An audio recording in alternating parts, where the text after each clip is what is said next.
Looking for a fast-charging, ultra-responsive stylus for your iPad?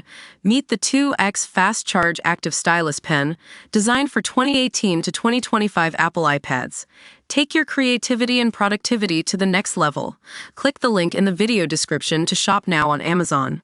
Welcome to Charm Insider, where we dive into the latest stories that are making headlines and have us talking.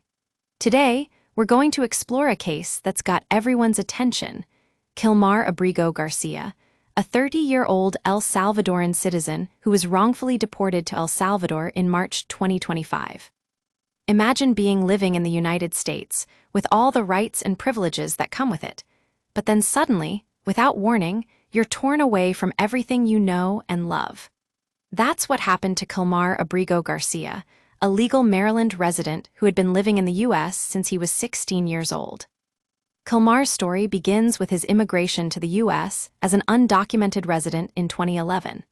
At just 16 years old, he crossed the border without papers, hoping for a better life. Years later, in 2019, Kilmar's life took a dramatic turn when he was arrested on suspicion of being associated with a gang, despite there being no evidence to back up the accusation.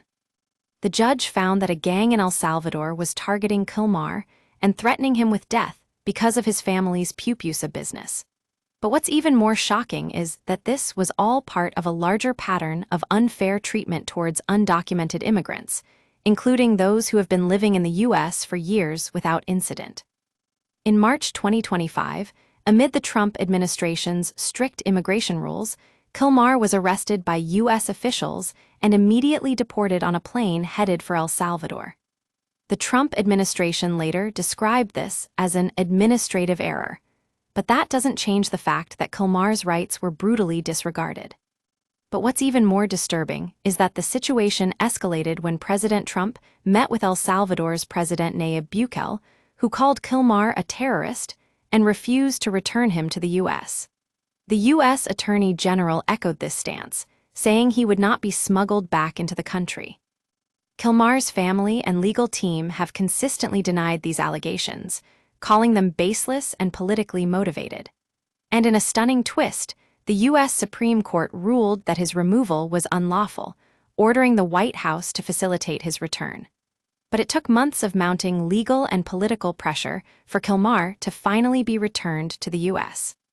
When he arrived back in the country, however, Kilmar wasn't greeted as a hero. Instead, he was indicted on 2 counts related to human smuggling.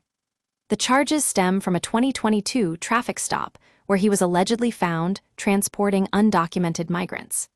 It's a tragic reminder that even those who are trying to do the right thing can be caught up in the chaos of immigration policies. So what's next for Kilmar Abrego Garcia? He remains in federal custody, awaiting trial on these charges.